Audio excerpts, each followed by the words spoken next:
Hi everyone, welcome to week 3 of Ethical and Moral Problems course. We're going to be looking at a couple of ethical systems here. Now, most people do not stop and try to consider which ethical system they are using. They're trying to form some sort of judgments or look for criteria. So we would say that maybe the common person wings it. Now, they might at least be thinking about what they're trying to come up with, but the issue is we could be inconsistent. Sometimes we might use a rule-based ethics. That's the deontology. Other times we might say, well, I wish to form the type of person I am, my character, my virtues. It's aritological. Or we might say, well, I'm looking at what's best for everybody, proportionalism, or the end justifies the mean, consequentialism. Those are both types of utilitarian ethics that you'll read a little bit about in today's course. So my guess is that if you're going to consider all of your decisions and motives ethically, like let's say because you took this course, you are thinking through things much more. And those people around you that are still winging it, right? Like you're coming out of the cave a little bit and they're still in it. They're probably going to jest at you and say, why do you have to think through everything? Why can't you just enjoy life? Why can't you just have a little bit of fun today? My reply to you and your reply to them should be this, is that these judgments are not just simply about taste. Do I like vanilla ice cream or do I like, say strawberry ice cream? These are about some very important things that we're choosing in life. And when it comes to those types of judgments, you're either thinking about the thinking that is necessary to achieve those goals, or you're not thinking about the thinking that's necessary to achieve those goals.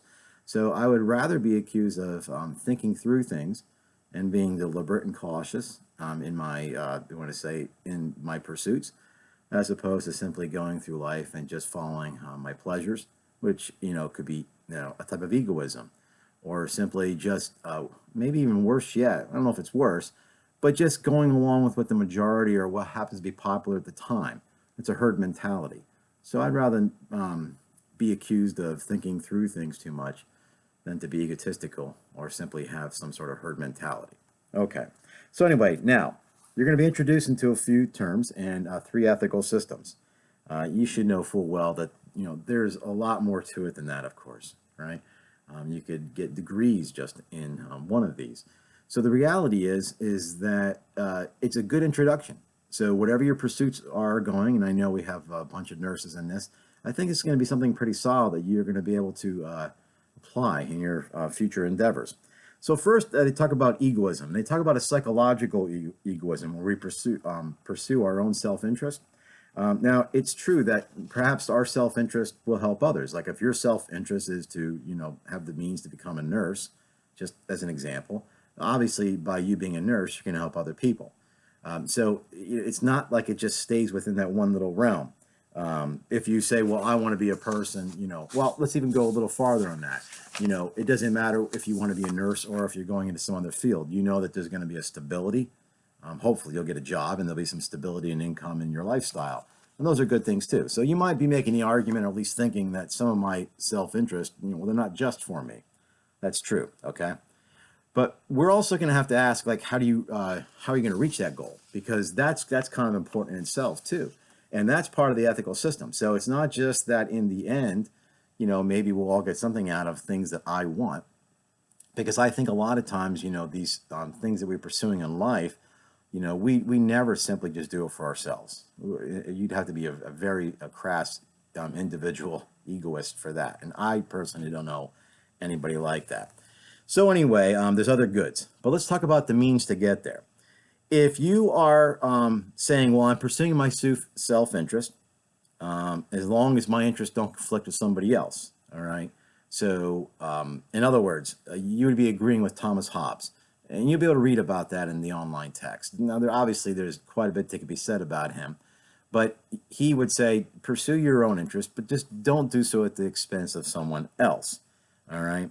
That's a little different than Ayn Rand. Ayn Rand would say, well, your self-interest, your self-esteem, that should be the primary thing. And in a sense, if we're all doing that, then perhaps society overall will be better. But nonetheless, she would see anything that has to do with sacrifice, especially for other people on your behalf, as a vice, certainly not a virtue. So most society would think in terms of sacrifice for another person as being virtuous. She says, no, actually, it's the exact opposite. Pursue your self-interest, and then that will be best overall for society. And then there's long-term and short-term goals that are going to be part of that. So I'm not trying to reiterate what's in the text, just to emphasize a few things. Now, in terms of utilitarianism, you read about Jeremy Bentham and you read about John Stuart Mill. They're two of the probably more prominent practitioners of that particular ethical system. So Bentham, he says, you need to weigh or measure, and he gave seven factors for determining, what might be a good end that you're trying to achieve. And if you want to determine if it's a good end, here are the factors that you will have. So I'll read them to you. So first off, there'll be an intensity. How much do you want it? Duration, how long will it last? Certainty, is it something probable? Remoteness. Now, we might call the remoteness anticipation, all right? Fecundity, in other words, does it double your pleasure? I mean, perhaps some pleasures bring you more pleasures, right? So whatever it is you might be doing, once I'm in it, I'll have other opportunities for pleasure. That's something you weigh. Purity and extent. In other words, by extent, does it just affect you or does it affect other people? Okay. Now, Jeremy Bentham's utilitarian, the problem with it is it made real no distinction between the pleasures that a human animal like you and I would experience and say that of a dog as an animal.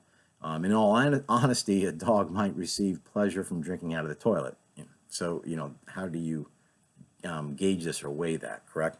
So Mill stepped in and he said, okay, how about the higher pleasures for those that have higher reasoning capacities like us humans, right? So we would choose things like freedom and wisdom and liberty, maybe even watching a good movie or reading a really good book. Those are pleasures. That has issues in itself too. So I'm pursuing these particular ends, if you want to say it. How am I going to weigh it? I mean, the commensurability is the word. It gets to be a little bit difficult because it's going to have, if it has some bad effect on you and some good effect on me, I'm having a hard time exactly weighing, especially if they're emotional things, right? I mean, you might want to break up with somebody that you're dating, or some people might want to get divorced so that they can pursue their particular vocation, career, more efficiently and maybe, rise higher. And that's good for them. But how do we weigh, your satisfaction in your new course of life with the misery that your divorce and the breakup of the marriage, and if there's children involved? I mean, these things are not something we can simply put numerical values to very easy. Well, how about something a little more down to earth, like cheating on a test, right? So somebody might say, well, I'm cheating on a test. I realize that might be something that's not right, but the reality is it's going to help me to get to my particular goal, say into nursing school, all right? Now, not only does that presuppose that this is the only instance, right, because we haven't talked about virtue ethics yet, but this may not be the only instance where you will cheat to do something that you find to be a good thing. Okay, that aside, you can also never foresee the total effects that your cheating may have. You don't know that perhaps you threw off the curve and somebody who had equal aspirations of you can now not go to nursing school because of their low grades, even though they studied and got a lower grade and you didn't study and you cheated.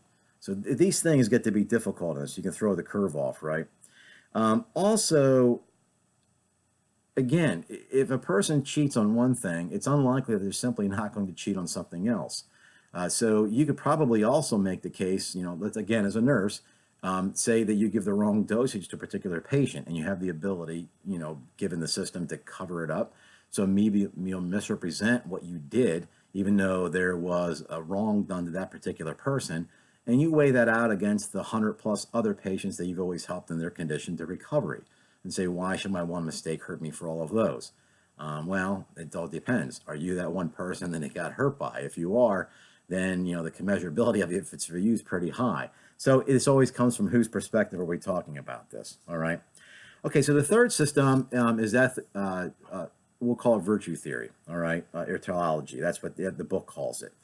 And it doesn't look at what a person desires in simply terms of pleasure, and it doesn't simply look at what happens in the end, but it's like, how do I build a character, and how do I be the person that I want to be, and choose the right thing to do in a particular instance. So it's really about an inner disposition that each person cultivates as a single habit. Now, habits are virtues, but they're also vices, right? So when we build a habit, we have to make sure that we're building a proper habit. So, smoking is a habit, and smoking develops over time. Nobody just starts smoking a pack a day from day one. It builds, right? if we want to change a habit, like let's say that a person tends to exaggerate. Maybe they don't flat out lie, but they exaggerate a lot trying to bring attention to themselves. And they say to themselves, I wish to be an honest person. That is the virtue that I wish to attain in the new habit. Well, there's no hard and fast time period for how long something takes, but psychological research tells us around 60 days. So if you can develop a habit or a vice, right? But if you're going for the virtue, if you can develop that good habit over the course of 60 days, it gets pretty solidified in your conduct. So it doesn't inoculate you from being dishonest in the future or from exaggerating, but it's going to be less likely. And if you do have a little bit of a slip up, it's not going to be as difficult for you to return to your state of, let's say, being accurate in your descriptions of how long it took you to drive somewhere, or how long it took you to study, something like that. So anyway, you can see that with virtue ethics, there's going to be a higher use of reason. At least I think so. And you're going to need a stronger will, because not only are you going to have to know, so it takes knowledge to know what particularly is right or wrong in a given situation. And that's not always easy in a complex scenario, especially in like in medical ethics. But even once you know what it is that you want to do and say, I'm going to do this, even if it comes at great discomfort to my future or other people that I love, it's still the right thing to do. You're not just following a rule, and you're not just simply doing what's best overall or looking for the goal, but you're saying, I wish to be a person of character. That's going to take a lot of your will. Aristotle spoke of this, and Aristotle used the idea that a virtue is the means between excess and deficiency. In Latin, it's in media stat virtus. It just literally means virtue stands in the middle. All right. So, for instance, if you wish to be courageous in your future endeavors, then the excess would be is if you have like an overconfidence. You don't really have to plan well. You just simply go for it. That's rashness. Okay, so that's a vice in excess of the virtue of courage. If you, on the other hand, just are so full of self-doubt and you simply give up because you don't think you can do it, now that's deficiency, and that's the deficiency of cowardice. So rather than being rash or cowardly, virtue stands in the middle, the virtue of courage. Maybe it would help you to understand that like a soldier who stands her or his ground in a let's say in a fight, rather than running away, which would be a deficiency and being a coward, or even just jumping up out of the foxhole and just charging with no ability to ever survive, that would be rashness. So the person that stands their ground and does their best, that's virtue, all right? So anyway, this was just a very short introduction to ethics and some of the thinkers and the thinking that surrounds just 3 different aspects of ethical theory. It's something for you to think about, and hopefully we can apply these to various situations, maybe even case studies as we move on in the course. And hopefully you'll get some insight and how you wish to be ethical in your own pursuits and your own life. All right, see you guys.